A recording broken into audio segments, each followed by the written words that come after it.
Hi everyone, welcome to my mother's kitchen. ഇന്ന് ഞാൻ പയറും പാവയ്ക്കായും കൂടെയുള്ള ഒരു മെഴുക്കുപുരട്ടിയാണ് ഉണ്ടാക്കുന്നത്.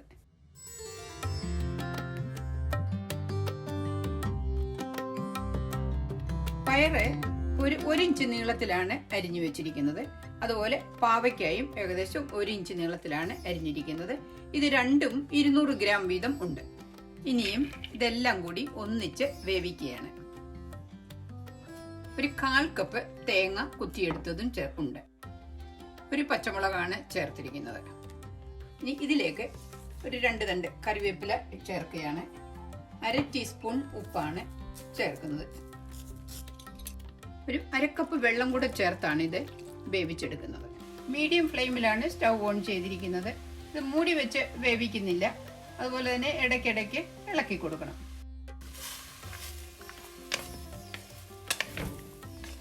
ഇതിൻ്റെ വെള്ളം പറ്റി പാവയ്ക്കായും പയറും നന്നായിട്ട് വെന്തിട്ടുണ്ട്. ഒരു 10-12 മിനിറ്റാണ് ഇത് ഞാൻ വേവിച്ചത്. ഇനി ഇതൊന്ന് വഴറ്റി എടുക്കാൻ പോവുകയാണ്. ഈ ചീനിച്ചട്ടിയിൽ 1.5 ടേബിൾ സ്പൂൺ വെളിച്ചെണ്ണയാണ് ഒഴിച്ചിരിക്കുന്നത്. ഇത് നന്നായിട്ട് ചൂടായിട്ട് വേണം ഇതിൽ കടുകിടാനായിട്ട്. എണ്ണ നന്നായിട്ട് ചൂടായിട്ടുണ്ട്. ഇതിലേക്ക് ഞാൻ 1/2 ടീസ്പൂൺ കടുകാണ് ചേർക്കുന്നത്. ഇനി ഇതിലേക്ക് ഞാൻ ചേർക്കുന്നത് 3 വലിയ വെളുത്തുള്ളി ചതച്ചെടുത്തതാണ്.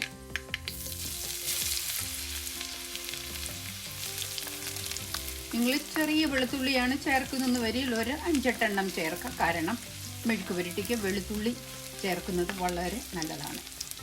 ഇനി ഇതിലേക്ക് ഞാൻ 1/2 കപ്പ് സബോള ചെറുതായിട്ട് അരിഞ്ഞതാണ് ചേർക്കുന്നത്. ഈ സബോളയ്ക്ക് പകരം നിങ്ങൾക്ക് ചെറിയ ഉള്ളി ചേർക്കുന്നതും വളരെ നല്ലതാണ്.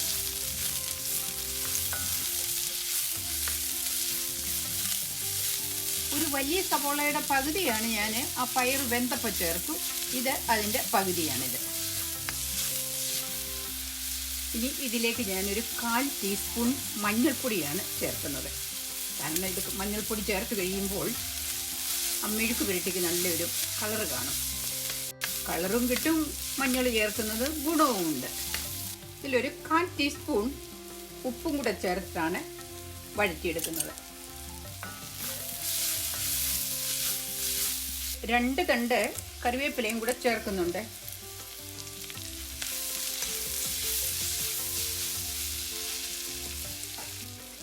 ഇനിയും ഇതിൽ ചേർക്കുന്നത് 1 ടീസ്പൂൺ ക്രഷ്ഡ് ചുമല മുളകാണ്. ഇത് എരിവിന് നിങ്ങൾക്ക് ആവശ്യമുള്ള രീതിയിലുള്ള എരിവ് ചേർക്കാം. ഇങ്ങനെ ഈ മെഴുക്ക് പുരട്ടിയിൽ ഇതുപോലെ ചതച്ച മുളക്, ഉണക്കമുളക് ചതച്ച് ചേർക്കുന്നത് വളരെ നല്ല ഫ്ലേവർ കൊടുക്കുന്നതാണ്. പാവയ്ക്ക വെന്തപ്പോൾ ഒരു പച്ചമുളക് ഞാൻ ചേർത്തായിരുന്നു. എന്നിവരിലും ഇതുപോലെ ക്രഷ്ഡ് റെഡ് പെപ്പർ ചേർക്കുന്നത് മെഴുക്ക് പുരട്ടിക്ക് വളരെ നല്ലതാണ്. ആ ക്രഷ്ഡ് പെപ്പർ ഒന്ന് നന്നായിട്ട് മൂത്ത് കഴിഞ്ഞിട്ട് വേണം നമുക്കിതിലേക്ക് പാവയ്ക്കായും പയറും കൂടി ചേർത്ത് വഴറ്റിയെടുക്കാം. മുളകും ഉള്ളിയും നന്നായിട്ട് മൂത്തിട്ടുണ്ട്. ഇനി ഞാൻ ഇതിലേക്ക് ആ വെന്ത പാവയ്ക്കായും പയറും കൂടി ചേർക്കുകയാണ്.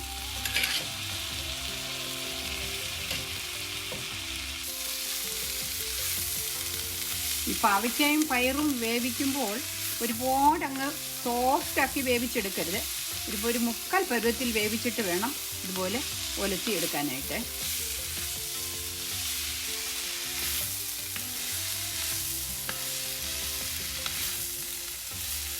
ഇപ്പം നിങ്ങൾക്ക് ഉപ്പ് വേണമെന്ന് വരിയിൽ ചേർക്കാം. ഞാനിതിന് ഉപ്പുണ്ടോന്ന് നോക്കട്ടെ. ആവശ്യത്തിന് ഉപ്പുണ്ട്. ഞാനൊരു 1/4 ടീസ്പൂൺ ഉപ്പാണ് ചേർത്തത്. പാവയ്ക്കായും പയറും വേവിച്ചപ്പോൾ അധികം വെന്ത് പോകാതിരുന്നത് കൊണ്ട് ഇത് നമ്മളിങ്ങനെ ഒലത്തിയെടുക്കുമ്പോഴത്തേക്കിന് ഇത് കുഴഞ്ഞു പോയിട്ടില്ല. എല്ലാം നല്ല വിട്ട് ഇരിപ്പുണ്ട്. ഇതുപോലെ ചെയ്തെടുക്കണം. ഇത് നന്നായിട്ട് വഴന്ന് വന്നിട്ടുണ്ട്. ഇനി ഞാൻ സ്റ്റൗ ഓഫ് ആക്കുകയാണ്.